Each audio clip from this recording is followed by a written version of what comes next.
We're about news, commentary, conversations, truth, liberty, and God. We stand for American values and our flag. We believe that the Constitution is a document that fortifies rights already given to us by our Creator. We will not apologize for our love of God and country, ever. We are Right America Media.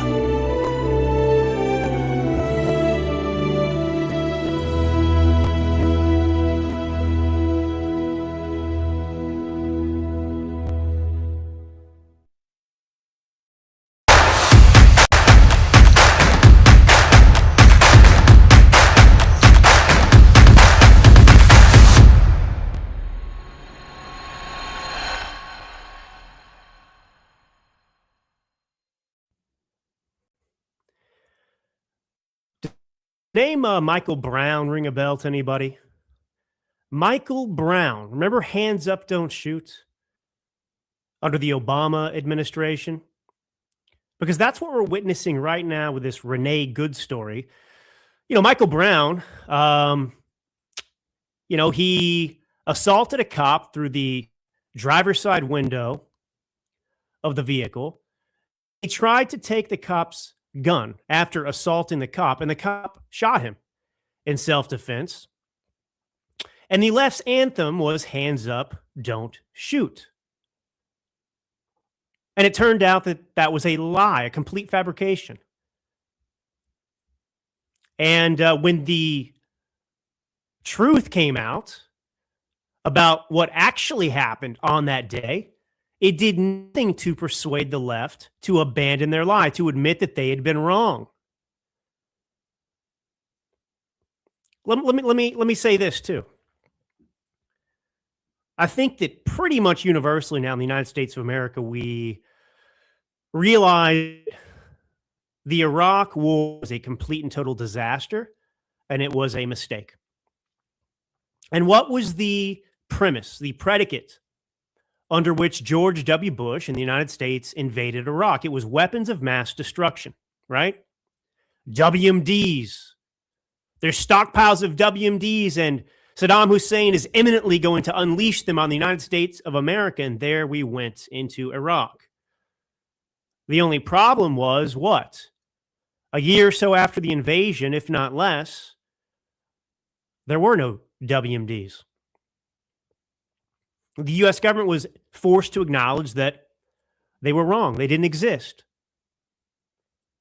There are absolutely disastrous consequences for waging wars under false predicates.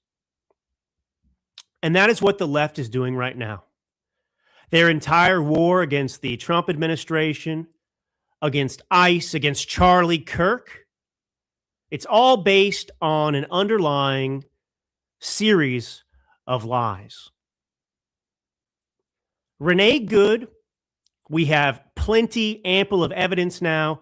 It is indisputable what happened. And yet, a leftist can even watch the video of what happened. They can be confronted with all of the facts and still refuse to acknowledge the truth.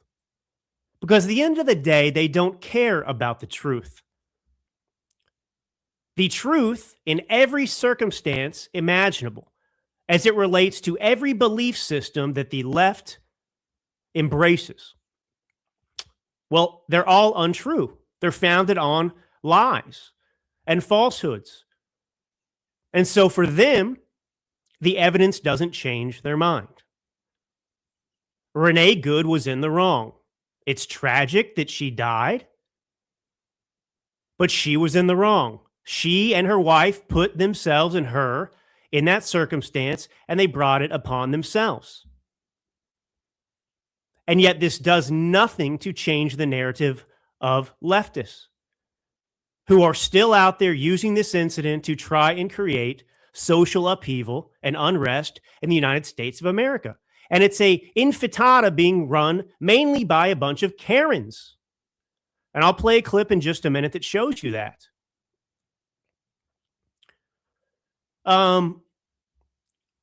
And you've got the left, Jacob Frey, the mayor of Minneapolis there, who is continuing to escalate.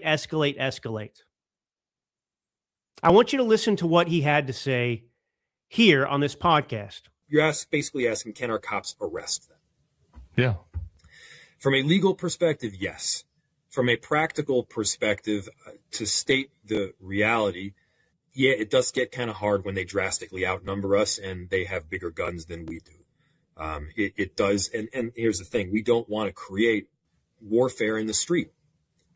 We want to keep our communities safe. We're trying our very best to do that. So nobody, our police officers, ICE agents, civilians, nobody can act illegally. Nobody can. And so we're trying to find the best way to prevent these ICE agents from acting illegally while not causing a fire. So this dummy, for lack of a better word, is operating under the pretense, of course, that the protesters who are violating the law, blocking traffic, blocking streets, Renee Good was sitting in her car, dancing as she honked her horn to incite a problem, to capture it on video, because she is an infatada, was an infatada Karen herself. She was blocking traffic. And I just want to play this video for you all because it's available for everyone to see. And it proves beyond a shadow of a doubt that that car was headed towards the cop to run him over. Watch this video.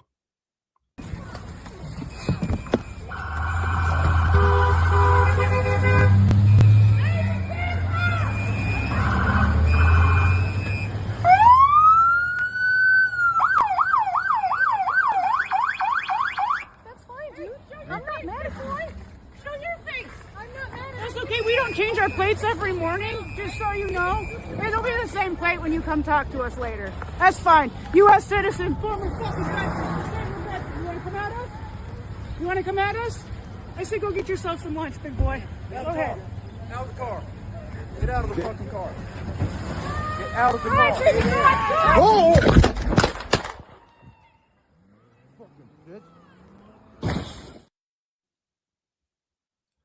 There you have it. Indisputable body cam footage that the car, in fact, did hit the officer, that it was headed straight towards him when he fired the shot. And yet, no amount of evidence that you can present the left with is going to change their mind, because the objective, they are exploiting a tragedy of their own creation to incite violence across this country. And these ICE operations, they are about one thing and one thing only. The ICE protests, are about one thing and one thing only. The ICE operation is about getting criminals out of this country. But the ICE protesters, they're there, and the Democrats are supporting these protests because they don't want any illegals to be deported from this country. And every once in a while, you have the Democrats, and it's becoming more and more common for them not to try and hide their motivations, but to admit them loud and clear for all to listen to. It's becoming more frequent. And I've got an example of that here. I want you to listen to this incredible clip of first, this Senator Mark Warren being confronted with this, which I'll play for you. By the way, for Democrats out there who are out there thinking they are doing the Lord's work by trying to stop ICE, treating ICE agents and deportations of criminal illegals who have no right to be here, who have violated our laws by being here. We have every right to deport them. And as a matter of fact, until recently, every Democrat supported it and spoke that way. Listen to Democrats talk about deportations in the past. If you're a criminal, you'll be deported. If you plan to enter the U.S. illegally, your chances of getting caught and sent back just went up. The actions I'm taking are not only lawful, they're the kinds of actions taken by every single Republican president and every single Democratic president for the past half century. I think we got to have tough conditions, tell people to come out of the shadows. If they've committed a crime, Deport them. No questions asked. They're gone. All Americans, not only in the states most heavily affected, but in every place in this country, are rightly disturbed by the large numbers of illegal aliens entering our country. The jobs they hold might otherwise be held by citizens or legal immigrants. The public service they use impose burdens on our taxpayers. So this is a very damning clip to play for leftists today, because it exposes them and demonstrates that they are not ruled by any set of principles whatsoever. For them, it's all about power.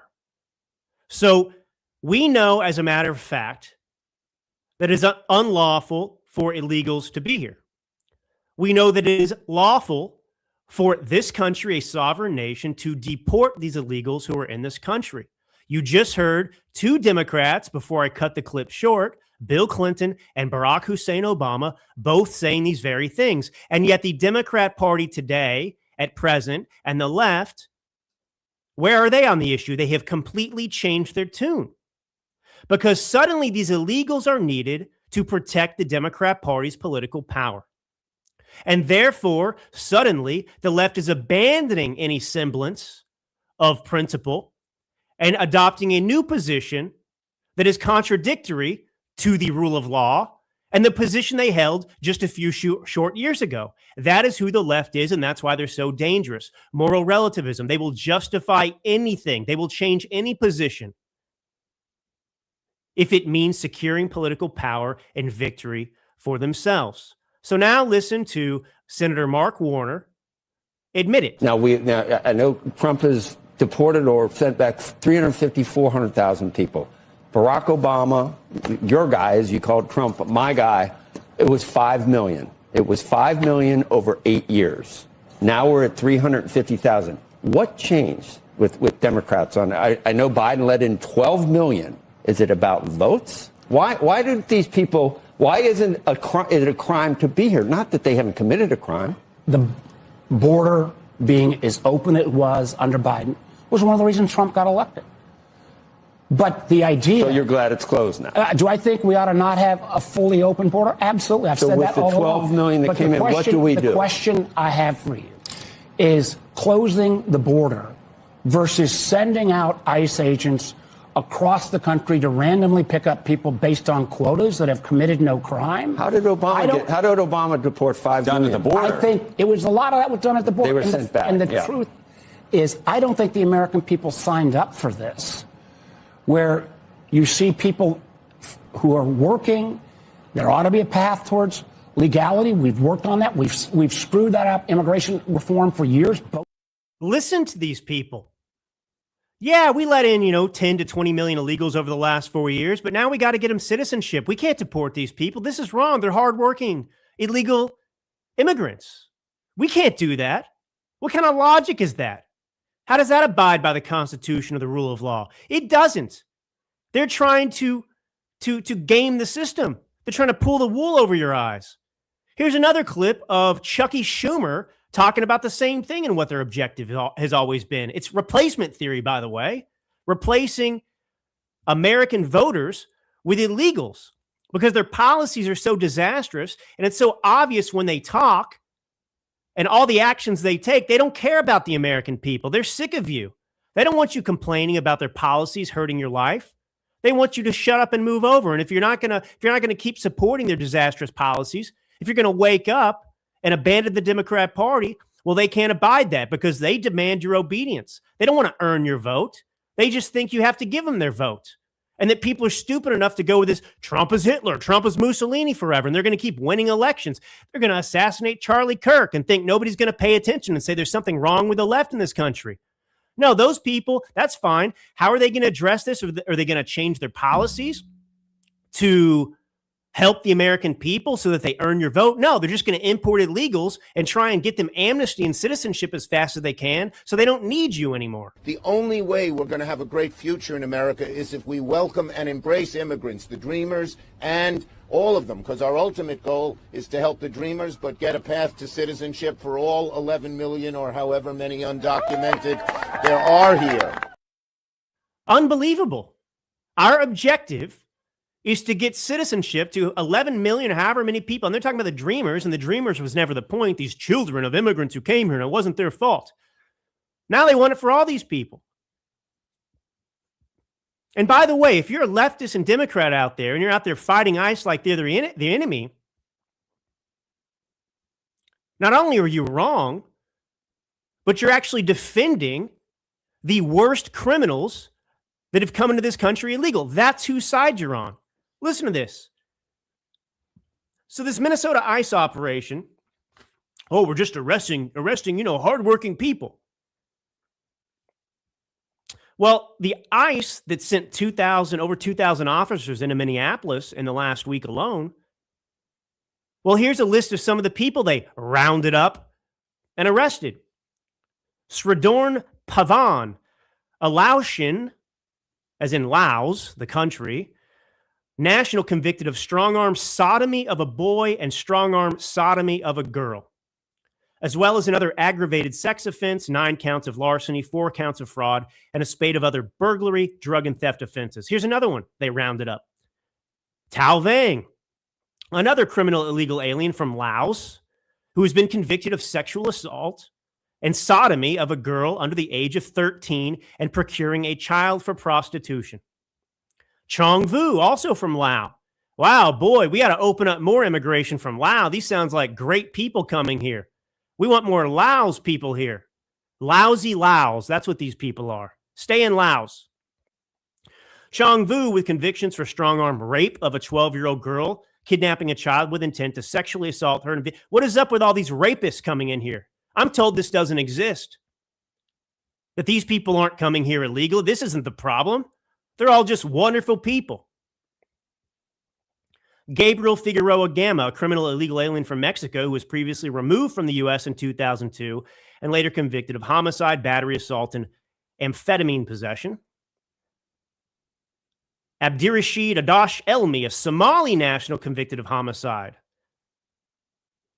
Abira Shid Mohammed Ahmed, a criminal illegal alien from Somalia, convicted of 2 counts of negligent manslaughter with a vehicle, 2 counts of DUI. Larceny, damage to property. Gilberto Salguero Landaverde, a Salvadoran national and illegal immigrant who has been convicted of homicide 3 times. Mariama Siakanu of Sierra Leone, who has been convicted of 2 counts of homicide, 4 DUIs, 3 counts of larceny and burglary. And Tai Lor, a criminal illegal alien from Laos. What a great country Laos is. I would never call that a whole country. This individual also convicted of 2 counts of homicide. These people are all in Minneapolis alone. We're only talking about Minneapolis. And you've got the Intifada Karens out there that are doing this.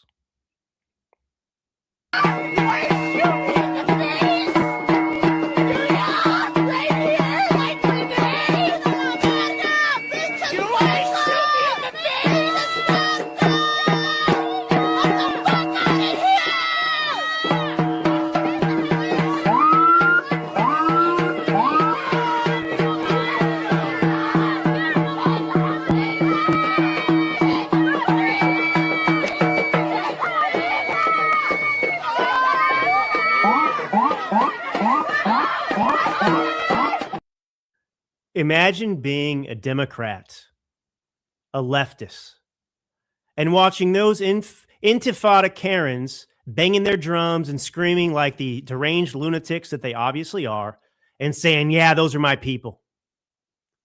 Intifada Karen, that's right. I support them. They're right on this issue. Look how smart we are. Look how amazing the left is. Not deranged at all. But, just to finish up here, it's indisputable at this point. There's nothing more to say about the Renee Good situation except that she tried to run over and kill a ICE officer, that she was in the wrong. She should have been blocking traffic. She was a trained ICE agent. She had lost custody of 2 of her kids. She was not a good and decent, wonderful human being. It's still a tragedy she's dead. I'm not a leftist. I don't celebrate it. I wish she was alive, and she'd be alive if the left weren't encouraging their Intifada Karens to get out there and behave like lunatics. But here's Steve Kerr doubling down on the lie despite everything I just told you. Well, I'm glad that the Timberwolves, recognized, her life and the tragic nature of her death. And it's shameful, really, that in our country we can have law enforcement officers who commit murder and seemingly get away with it.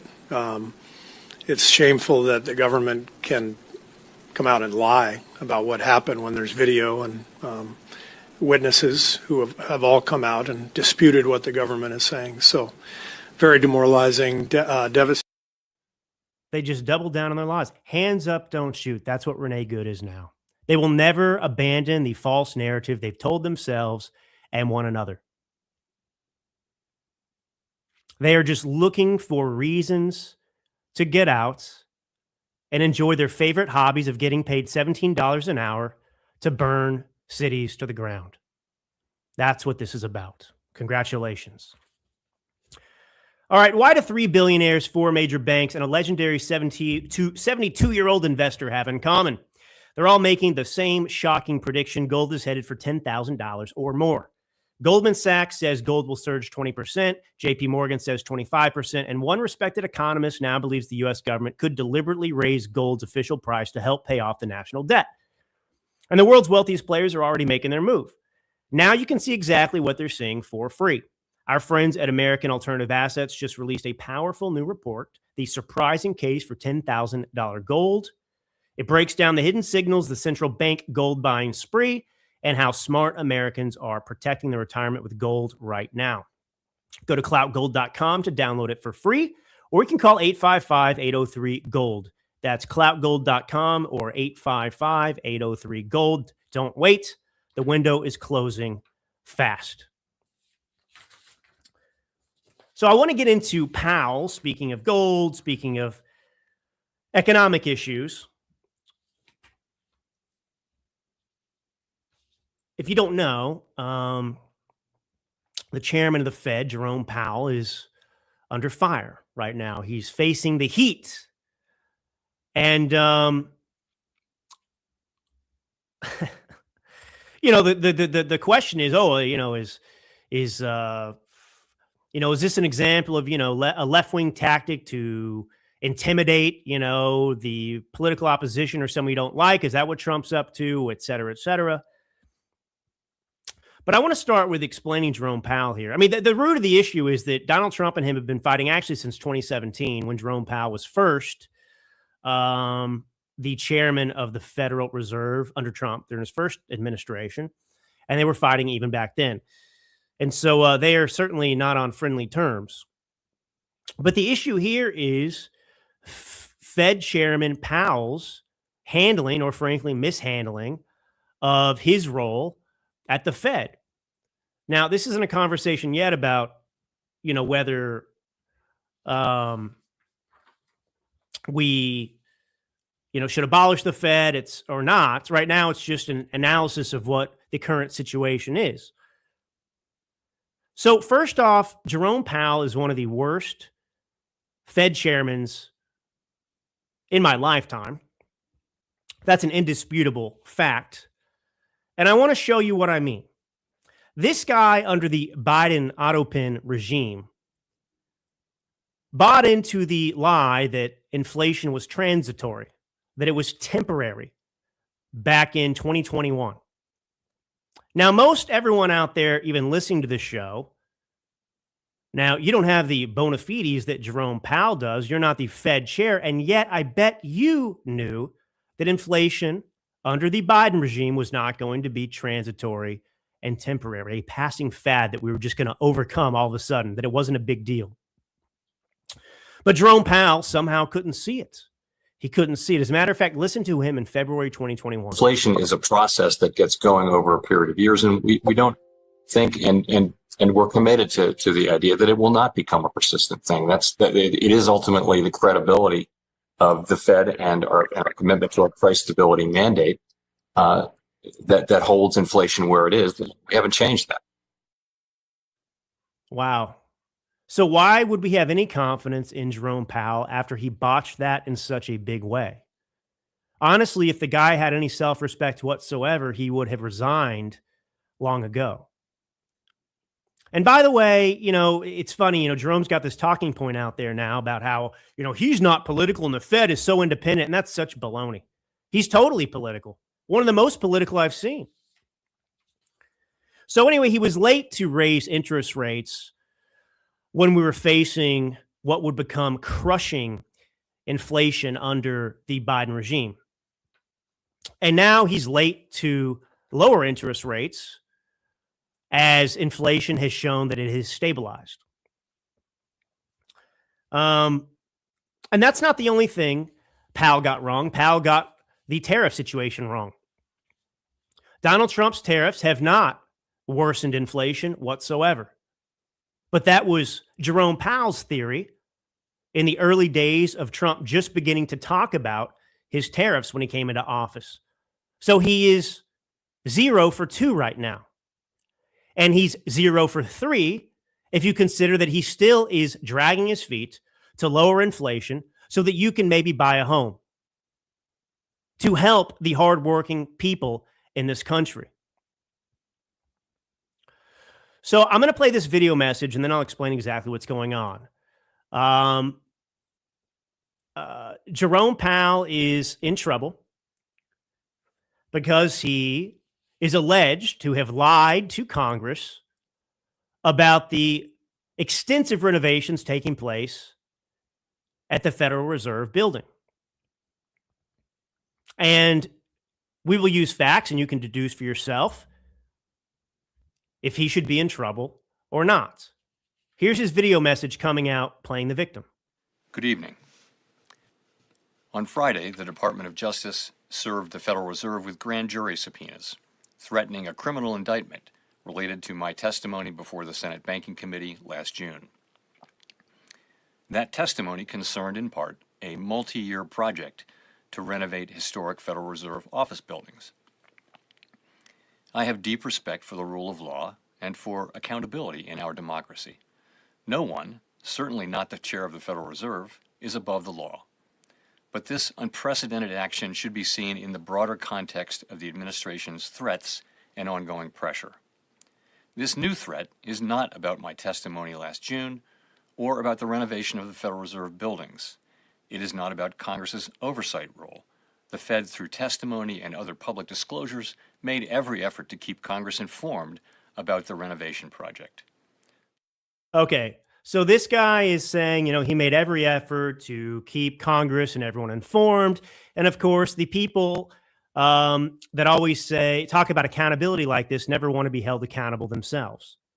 Now, first and foremost, I'll just pull up this headline so you can see. I always bring the receipts, baby. The Millennial Minister of Truth. So here's a Reuters headline from 2025, June 25th of last year. Powell calls reports of lavish Fed building renovations inaccurate. So what exactly did Powell say? He said, I quote, "There are no new water features, there's no beehives, and there's no roof terrace gardens." Well, that's interesting because I have at my fingertips here to show you the plans for the renovation. Look at these water features. 1, 2, 3, 4, 5, 6, 7, 8 water features being added and renovated, etc. What else does he say? No garden terraces? Well, my, what's a vegetated roof? What's a vegetated roof assembly location? My goodness. Fed chairman told us there's no roof terrace gardens. Well, these sure look like roof terrace gardens to me. Are we getting into semantics now? These aren't roof terrace gardens. These aren't roof terrace gardens. These are vegetated roof assembly locations. Oh, man. But I want to play this clip to remind you of Donald Trump humiliating Fed Chairman Powell when they took a visit to the renovated site a little while back. Watch this. This is just an incredible thing to watch. I just love Donald Trump. He walks into the room and there's no bigger alpha. Watch how small Jerome Powell looks here. And we're just taking a look at what's happening. And it's a tough construction job. They're building basements where they didn't exist or expanding them, and a lot of very expensive work. There's no question about it. And Tim has been with me for a long time, and you're in charge of the committee. Indeed. One of the reasons I wanted to see it was the overruns of the expenses, wanted to figure out why. Yeah. So we're taking a look, and it looks like it's about $3.1 billion. It went up a little bit, or a lot. So the 2.7 is now 3.1. I'm not aware of that. Yeah, it just came out. Yeah, I haven't heard that from anybody at the Fed. Yeah, it just came out. Our notes had it about 3.1 as well. 3.1. 3.2. This came from us? Yes. I don't know who does that. You're including the Martin renovation. You just added our entire capital. Yeah, you just added in a third building. Is what that is. That's a third building. Well, no, but it's a building that's being built. No, it was built 5 years ago. We finished Martin 5 years ago. It's part of the overall work. But it's not new. So we're going to take a look. We're going to see what's happening, and it's got a long way. Do you expect any more additional cost overruns? Don't expect them. We're ready for them, but we have a little bit of a reserve that we may use, but no, we don't. Expect to be finished in 2027. We're well along, as you can see. Nice to take these off every once in a while when we're not. Oh man, Trump is one of a kind. It's incredible. So the cost has ballooned beyond what they told us it was going to be.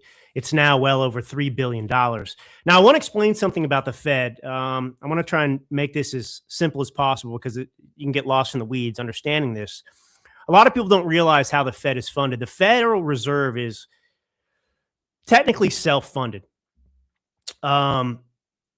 It's not given a budget that the American taxpayer funds, right? There's no appropriations committee from Congress that, designates money to the Fed. The way the Fed earns its money, if you will, is through treasury bonds that they purchase and the what they get from that. And then, of course, fees that they charge banks. And the way the Federal Reserve is supposed to operate is that money that comes in, it covers the salaries and their budget. And then anything left over, they're supposed to return to the Treasury to help pay down the debt.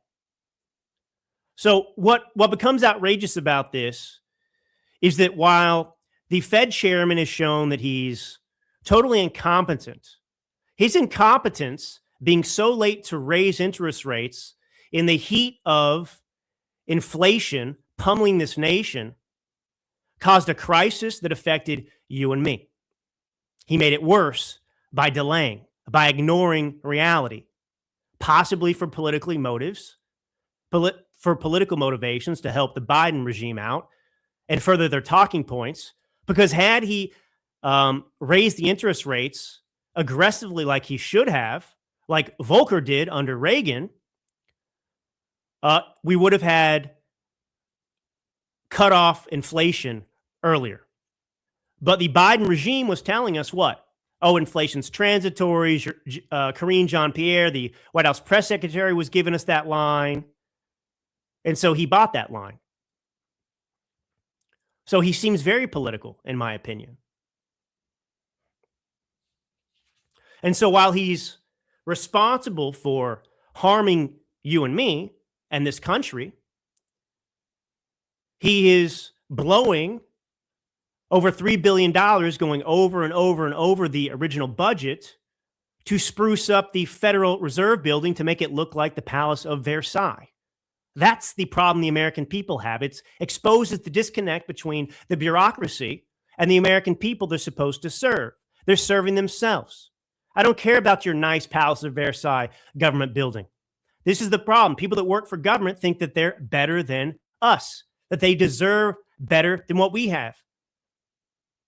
It's our money that the government spends in a general sense. And they're not stewards of it. They waste it, as we've seen with Somali fraud and Minnesota and everything else. And that's the problem. And that should be a bipartisan issue. You know, deporting the 20 million illegals who are here is in the best interests of the very Karens protesting ICE. That's what's so remarkable about this. But they have Trump derangement syndrome, and so they have to oppose it. And they're fighting for criminals because they have Trump derangement syndrome. They're fighting to do more damage to themselves and their families and their country because they hate Trump so much. That's what's so crazy about it all.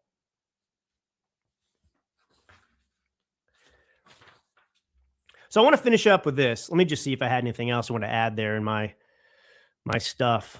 Oh, there you go. Fed's pal says high inflation temporary will wane. And this guy's still the Fed chair. This is what I'm talking about. I get it. This guy, you know, he was nominated and he was confirmed the most recent time under Joe Biden to serve his, 4-year term or whatever it is, as Fed chair. But why is there never accountability? You know, Donald Trump's been exactly right to point these things out once again. This guy's 0 for 3. He's shown that he's making, these are big mistakes, folks. The inflation and the Fed rates. And somebody with the ability and power they're given that has these implications on the American people, they get things wrong 3 times and they still are in there and they're claiming to be victims. And if the accusation is that he misled Congress about the budget, well, I just told you what he said and I showed you the building plans. Can you imagine being a Democrat and defending Jerome Powell, who was wrong about inflation, called it transitory? But you've got people who are defending that. You've got ICE rounding up these criminals who've committed acts of sodomy and murder. And you've got Democrats who are defending the sodomists and murderers. It's unbelievable, the broken nature of people's brains in this country. All right, so I want to get to Iran and just finish up here. Donald Trump's got them squirming and squealing a little bit. They want to meet. Donald Trump on Air Force One, I believe, told some reporters, well, we may have to act before that. But I just wanted to give you an update of what's going on in Iran. Iranian authorities have slaughtered more than 500 people in their crackdown thus far. This nationwide anti-regime uprising. My prayers are with the Iranian people who have lived under the monstrosity of theocratic oppression in that regime for too long. Images are showing these body bags piling up in Tehran. At least 496 protesters have been killed in the 2 weeks of unrest. And 10,600 people have been arrested. And of course, the fate of those arrested in this uprising, if the Ayatollah is allowed back into the country and they are able to hold on to power, will be their swift execution. Iran has a unique history in the Middle East. It is unlike Afghanistan. It's unlike its neighbors, actually. When it was a free country and actually pro-Western and embraced the West before the revolution, it was a place of poets and authors and writers and great minds, a really tremendously beautiful country in the Middle East. And the Iranians are, begging us to intervene at this point. And I hope we do. Now, the difference will be, and I think we've seen it so far with an instance like Venezuela, these aren't 20-year wars. The so-called Venezuela war was over in 2 hours, and we lost 0 U.S. personnel. But it's in the best interest of the United States of America, it is actually America first, to return Iran to what it used to be. You know, Iran is the heart of extremism, truthfully, as it relates to modern affairs in the Middle East. I'm going to read a comment here. Sometimes you get retards that watch the show, and I really love it. Michael Bianchino. Wow, you've really lost it, he says. I suppose the environment, climate change, bushfires, species extinction, and feminism mean nothing to you anymore as you descend down the snollygoster's rabbit hole of the Jejun bloviating miserable. He's speaking some kind of retard speak there, so it's hard to actually translate it. Anyway, climate change done, by the way, Michael Bianchino.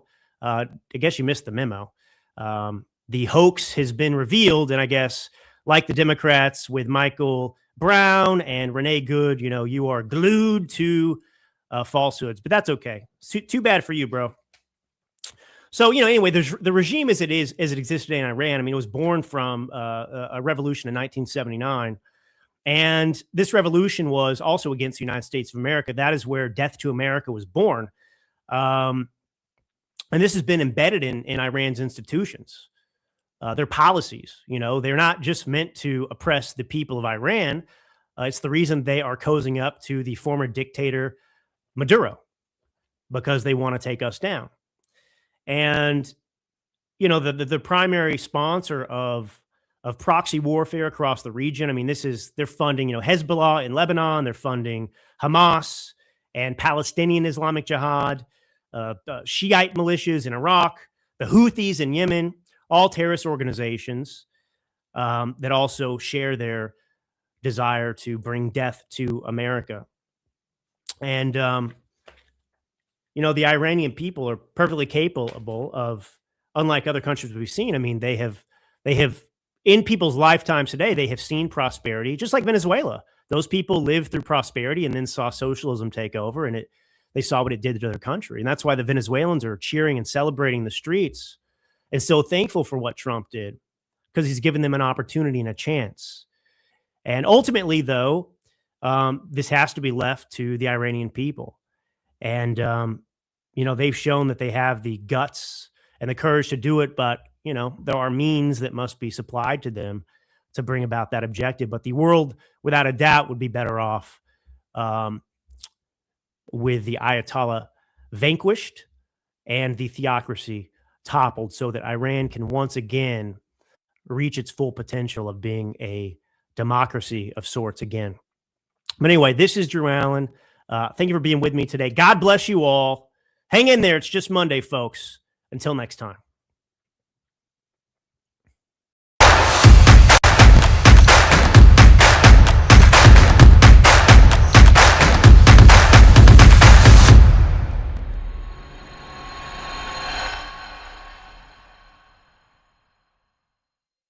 You know, I don't know anyone in the United States in the last 24 years who's been killed by radical Islam. Is radical Islam a danger than OnlyFans? It's not even close. It was a lot of twisting the logic in order to fit a more appetizing narrative. So many leftists and so many progressives were pro-Palestine out of the gate. I just assumed that as a leftist that I should also be pro-Palestine, even if I don't know all of the facts. If a man commits a crime, do we kill his kids? I don't care if it's in Minneapolis or Gaza City. No, we don't. And if we do accidentally, we say, I am so sorry that we murdered someone who did nothing wrong, because it is murder. What is a greater threat to America? Is it radical Islam or is it Israel? Now, to some of us, this seems like a ridiculous question, because the old school thinking from the Republican conservative side of the aisle is obviously radical Islam. Israel is an ally, not a threat. But that is not the thinking that is spreading like wildfire in the conservative movement today. Today, there's a large faction of conservatives who say, no, the real threat is not radical Islam. That's like this minor, not that big of a deal. The real threat is Israel.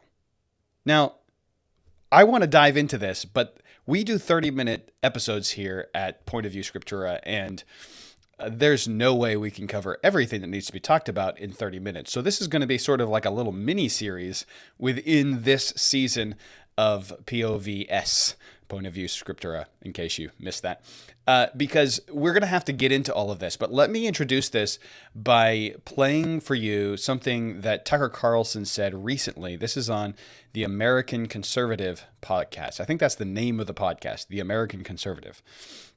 And he made the claim, an absolutely ridiculous claim, but his claim gets to the heart of this question, and the question isn't well, I'm going to try to answer it, but I don't want to say that, we should just jump onto one bandwagon or the other. We should think about it carefully. That's what we do here at Point of View Scriptura.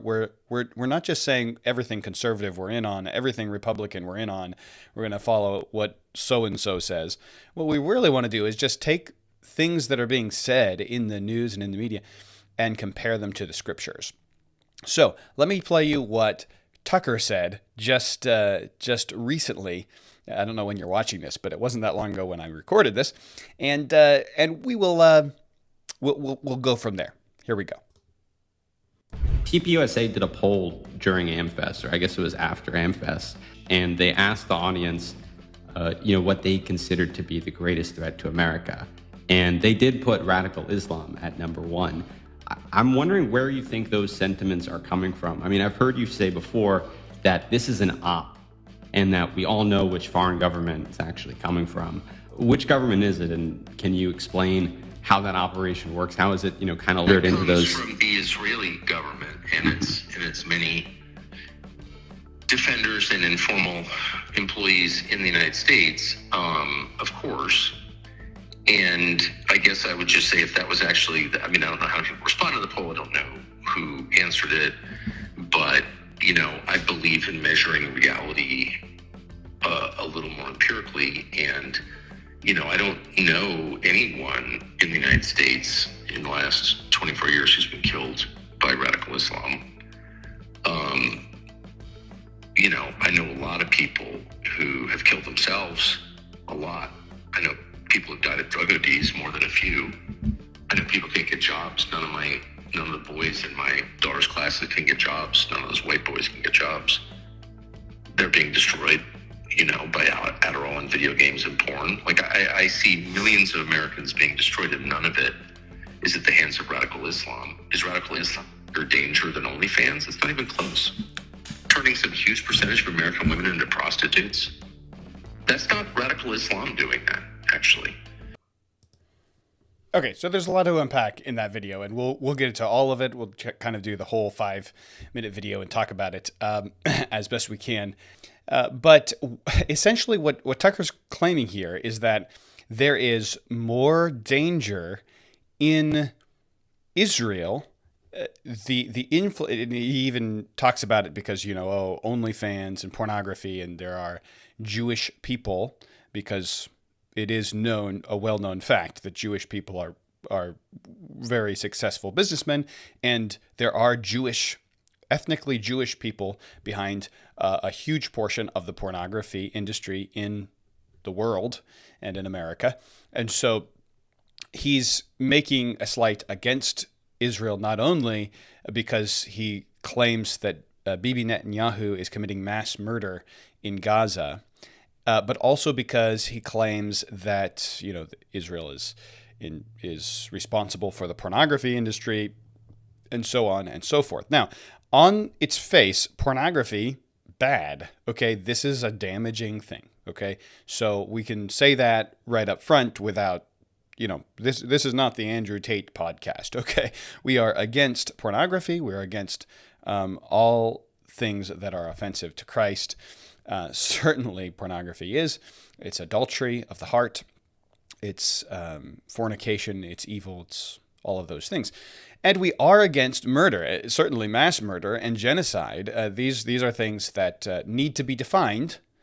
And if they are taking place, we should be against them. So Tucker's right about that. But the question that I want to drill down and try to get to, if at all possible, if we can get one question answered today, is, does that mean that radical Islam is a very tiny, not really a big threat, not really a big deal, doesn't really affect us day to day, but Israel does because it's promoting pornography and because there's mass murder in Gaza? So that's a good question. That's something worth asking. I think the answer is obvious to me, but I do want to explain why the answer is obviously radical Islam is a huge, very important, major threat to everyday American citizens all the time. And I want to give you the answer and the logic and the reason and the facts for why I think that's obviously true. But let me just show you. I mean, you probably are aware that there's not just Tucker Carlson who's been pushing this line recently, but Candace Owens as well. I screenshotted a few of her tweets, pull them up here for you. This is December 26th, so these were all on the same day. Christian Zionism, that is, by the way, definition of Christian Zionism, I don't know if this is what Candace means, but usually you would learn the definition of a word before you use it as a journalist. The definition of Christian Zionism is Christians who believe that Jewish people belong in the land of Israel, that land belongs to them. Now, there's a lot of historical, geographical, there's a lot of scholarly reasons to just say that land should be theirs anyway, like taking out theology. But there are Jewish Zionists who, because of their Judaism, their faith in Judaism, they believe that the land belongs to Israel. And there are Christian Zionists, because of their Christian faith and the way they read the Bible, they believe that Israel belongs in the land of Israel. By the way, I would classify as a Christian Zionist. I do believe that God has given that land to Israel, even though there are times when they're out of it, eventually they will be in it. It's just that the great benefits of the land don't come until the Messiah returns, and the only Jewish people that go into the kingdom of the Messiah are those who receive Jesus as their Lord. So there's a little bit of nuance. I've talked about that in previous episodes, so we won't get back into that today, though. This subject might bring us back around to it eventually here in the next several episodes, so stick with me on that. But here's what Candace said. Christian Zionism, or the belief among Christians that Jewish people are given the land of Israel by God, is on its way out of America. You have the option to deny reality, but it will persist. Reality will persist. Well, reality will persist. This is a belief that Christians have held for hundreds of years. You could say that it goes back thousands of years, because Christians have always believed that God has a future for Israel, and many of them connected that with the land of Israel. So this is a very ancient Christian belief. So the idea that it's on the way out of America because reality is going to persist in that little blip of time when Christian Zionism existed in America, that's really just not factually accurate. She also said this: no matter how hard the GOP, that's talking about the Republicans, try to make radical Islam the base, doesn't care about it. Radical Islam happen, the base doesn't care about it. We are way more concerned about Israel. So the base of the Republican Party, she says, the grassroots, the real, everyday people, we actually don't care about radical Islam. We care about Israel. That's what she says. You can deny reality and scream about Tucker, but the party can no longer be governed by those who refuse to acknowledge the Zionist elephant in the room. And again, she comments on that previous post. I'm just trying to spare you guys the inevitable $1 billion ISIS is coming digital campaign wherein a bunch of online influencers will suddenly pretend they are deeply concerned about the threat of radical Islam. Our concerns about the Middle East begin with the Israeli occupation of D.C. Hope this helps. So, everyone's going to all of a sudden think that, radical Islam is the main threat that we face, but really it's not that big of a deal, and radical Islam isn't the real threat. Israel is the real threat. Okay. This is what we call nonsense. It actually doesn't make sense, but it's been repeated so passionately by people who we used to think were really trustworthy, like Candace Owens and Tucker Carlson, that we start to say, well, maybe there's something to this. And we start to actually ignore reality in order to listen to this kind of drivel. And I say that having carefully considered this. So let me lay out my argument for why this is drivel, why this is nonsense. And it is. It actually is nonsense.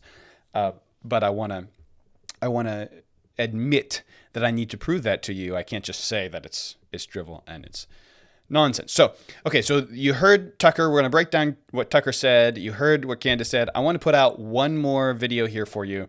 And this one is Tucker Carlson at AmFest. You may have watched AmFest. What an interesting AmFest we had. Ben Shapiro came out swinging against Tucker Carlson and even Megyn Kelly, which I thought was a little unfair. And but I really love Ben Shapiro, and I think he was right at least about Tucker Carlson. And then, of course, those both characters, Tucker Carlson and Megyn Kelly, were on at AmFest later, and so it was this whole very interesting thing. Let me pull up the video of a little clip of Tucker's speech at AmFest and let you see this same thing that he got at. As a matter of fact, he seemed to be talking about me as a evangelical American pastor, though not me specifically. But in general, he did blanket me and criticize me. And so I feel like it's fair game for me to then respond to this. Because killing people who committed no crime is immoral. It will always be immoral. And people who do it will be punished for it. And nations that endorse it will be punished for it. That's a fact. And you are seeing now a very intense effort to convince you otherwise. Oh, it's fine. They deserved it. Really, do their children deserve it?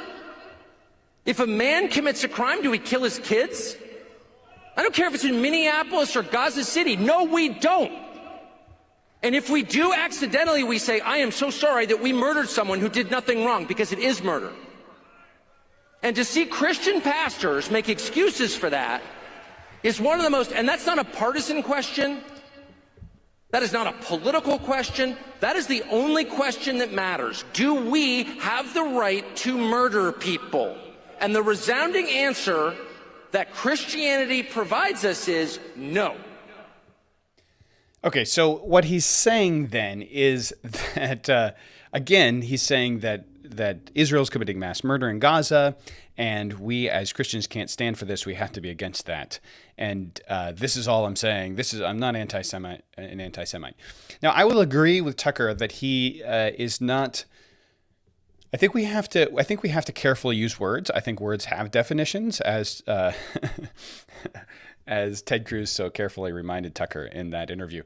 Words have definitions, Tucker, and I'm talking about Israel. Israel's a nation. Nations exist. Anyway, if you watch the interview, you know what I'm talking about.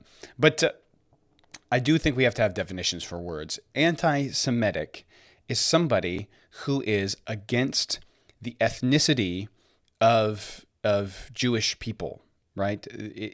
Technically, anti-Semitic, the word means is you're against Middle Eastern people. All Semites would be not just, it would be anti-Israel and anti-Palestinian. It would be all the Middle Easterners because they're Semitic. They're from the line of Shem in the Bible. That's where the word comes from. But let's set that aside.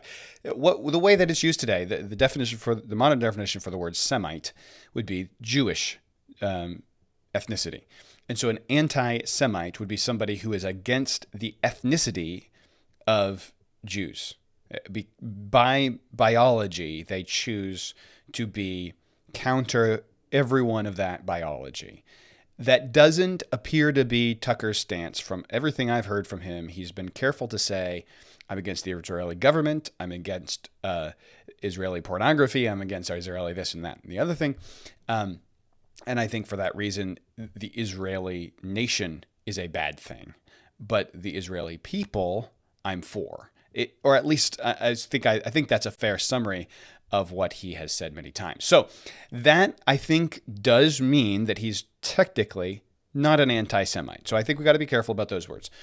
But he is absolutely, completely wrong and I think purposefully ignorant. He is ignoring the facts on these claims that he's making about mass murder and so on and so forth. I was in Israel just about now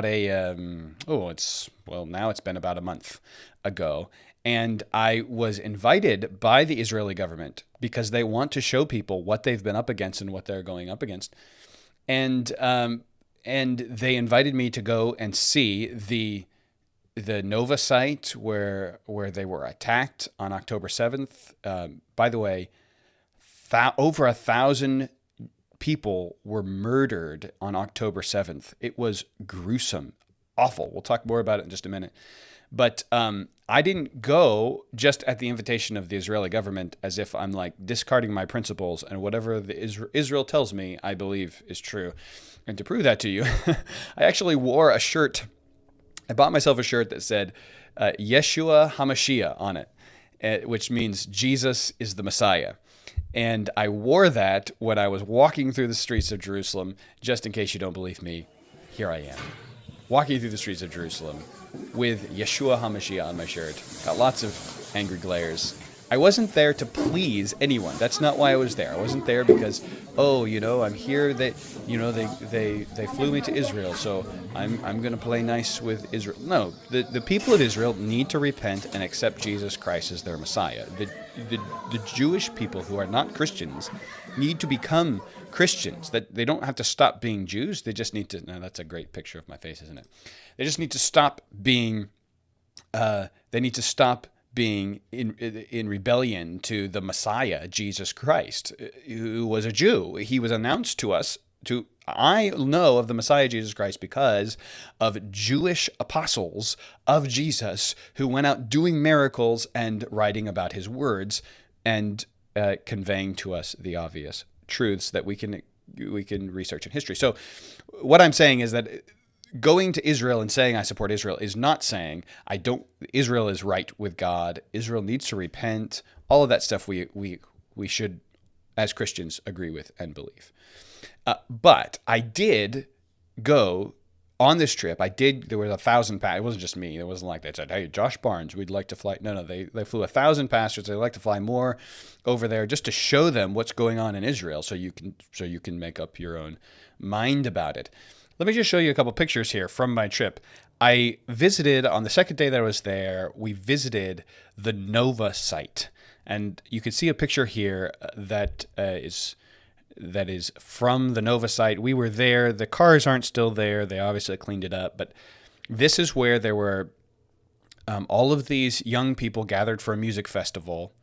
The Hamas terrorists broke through the barriers that the Israeli Defense Force has put up around Gaza, ran 2 miles across the fields of Israel in all directions, and many of them came to this music festival, and they just started killing everybody. They would throw grenades into cars. People would put up their hands and surrender. They'd just shoot them. They would chop off their heads, use their heads as soccer balls, and play soccer with them. This was absolutely horrendous to see this place.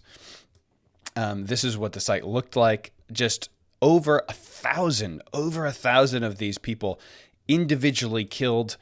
The Hamas terrorists calling their parents on the phone and telling them, "I sent you pictures on WhatsApp so you could see all the people that I killed. You got to go see them.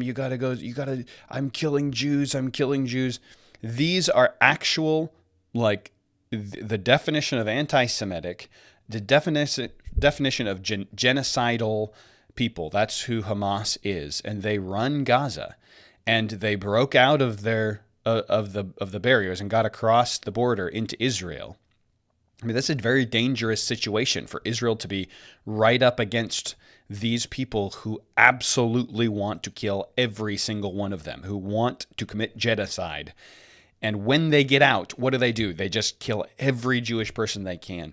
I mean, I talked to so many people from Israel and talked to them about this day, and it was even worse. In their minds, it was so recent that it was like 9/11 for them, only worse, because it wasn't just planes hit a tower and it exploded and a lot of people died. It was personally, that person came in, shot him. I saw him shoot this other person. I saw him rape this girl. I saw him do this. These are awful, terrible, evil atrocities that took place. And if this had happened in America, I would have been a fan of just carpet bombing the whole place. Why? Because I want my family to be defended. My government is here to defend. And if Hamas is running the government of Gaza and Gaza is attacking us and causing danger to my family, I say, go take them out. Now, Israel was obviously not going to go just carpet bomb the whole place and kill everyone. They weren't going to drop bombs and kill everyone. But how do you go into Gaza, which is basically a giant city? I mean, it's just one city after another, but it's basically all city. And how do you go in and fight back against this? There is, how do you do that? What would you do? Well, you're going to have to go in methodically, try to pick military targets. You're going to have to try to decide when Hamas is using a front, pretending to be some, daycare or something, and really it's where they're hiding, or sometimes they're actually going to be hiding behind civilians. A lot of the civilians are on the side of Hamas. I mean, they did vote for their own government, and they voted for these people. I mean, a lot of, sort of in Gaza, it's one of the main things you can do is when you grow up, your kids, when you grow up, you get to be in Hamas, which was seen very clearly on October 7th with these phone calls. I listened to one of the phone calls from one of these teenagers who called his parents and just was celebrating with his parents about how he had chopped off the head of an Israeli kid and how he had done it. I mean, I met with the IDF, Defense Forces. I met with so many people on the ground who were there when this happened. We went into shelters where they went to shelter, and it's a bomb shelter, so there's no door. It's just a enclosure to protect you if a bomb hits nearby. And so they were actually sitting ducks. The terrorists came in and killed them all, threw in hand grenades and all this stuff. And by the way, I'm not the only one who thinks this. I've pulled up here a video by a former pro-Palestinian activist. This is Taryn Thomas. She was pro-Palestinian, and she joined she was on the anti-Israel movement. She has changed her mind, and actually there are many now that are changing their mind. And the reason is they actually looked into what happened on October 7th. Let me play this clip for you. On October 7th, that day, I didn't truly receive a lot of information about what was going on the ground in Israel. I had initially thought Gaza got attacked with the amount of Palestinian flags that I had seen on my social media, and a lot of people showing immediate support for Palestine. And one of the things I had remembered believing was that majority of the people that were slaughtered on that day were IDF soldiers, and that it was a battle. Their justification for calling them IDF soldiers was that in Israel that there's mandatory service, and so essentially all Israelis are IDF soldiers. It was a lot of twisting the logic in order to fit a more appetizing narrative. So many leftists and so many progressives were pro-Palestine out of the gate. I just assumed that as a leftist that I should also be pro-Palestine, even if I don't know all of the facts. Yeah, so that's exactly what we're up against. The left has forced anyone who wants to be leftist into this position, and now the right is trying to adopt that position as well. Tucker Carlson and Candace Owens, and it's just as ridiculous for us to adopt it as it was for the left to adopt it. It's not carefully thinking about what happened. Here's another video from the Nova site. This is the memorial. You can see there the many plaques that are set up. I wanted to also share with you a video of the bomb shelters that I mentioned. Here's what they look like. They are just shelters. They're all over the place in Israel because they are constantly under attack. But this is what they ran into and then were slaughtered inside because you can tell there's no door. This is a garbage dumpster where that's still up today as a memorial. This is where many children, young adults, children were slaughtered as well, no doubt. But in this case, at the Nova site, these were young adults and teenagers ran into this garbage bin and were slaughtered inside. And this is what happened on October 7th, 2 years ago. The terrible stuff that happened. The Israeli people, every single one that I talked to is like, we have got to kill Hamas. On the signs on the back of the bill of your street signs on the road, I noticed on the back of all of them there was like stickers as we were driving, and I took a picture of one of them just to find out what is this a picture of? What is this? And it turns out it had words on it and I couldn't read them because they're Hebrew, and I had AI translate it for me because I didn't know what it said, and it said, "Hang the wicked Haman." Haman is a character in the Bible who tried to extinguish the Jews. He tried to commit genocide against the Jews, and God prevented him and caused that he would end up being hung on his own gallows that he wanted to hang Jews on. And Haman is a word so close to the word Hamas, even in Hebrew. So what they're saying is, this is the new Haman. God, please help us hang him. Hamas. I mean, this is everyone in Israel is unified, just like we were at 9/11, against this terrible threat that murdered and slaughtered and raped and pillaged and gloried over the death of their people. I mean, there is a genocide. There is an actual desire to stamp out a whole race of people, and it's in Hamas, in Gaza Strip, trying to destroy all of Israel. So what do you do if you're in Israel? Well, you go in and you take out Hamas. Israel is not trying to take out all of Hamas. Well, they would love to. They would love to do that. But they need public opinion to be able to do that. So instead, they've only gone into Gaza in order to retrieve their hostages, which were many. By the way, 12 of the hostages were American citizens. American citizens were held hostage, as well as Jewish people, because there were American citizens in Israel at the time that this happened. American citizens died, something like 46 to 50, somewhere in that range. It's at least 46. It's a little unconfirmed from my research, but it's at least 46 American citizens were killed when Hamas attacked Israel. It's not just Israel, that has this danger, because when Hamas attacked Israel, they also killed Americans.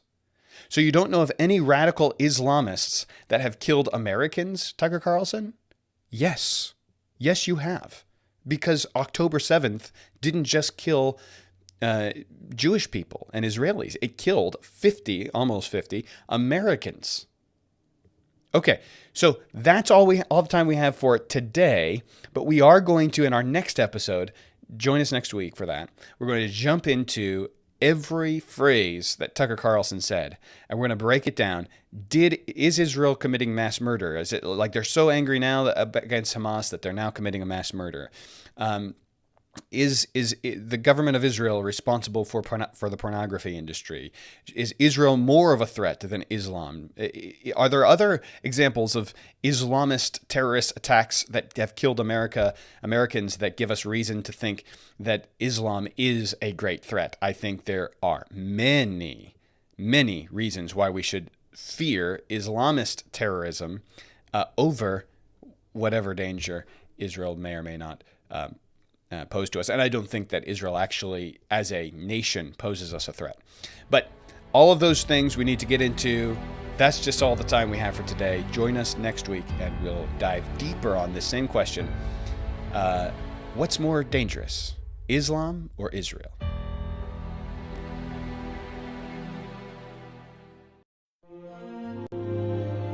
We're about news, commentary, conversations, truth, liberty, and God.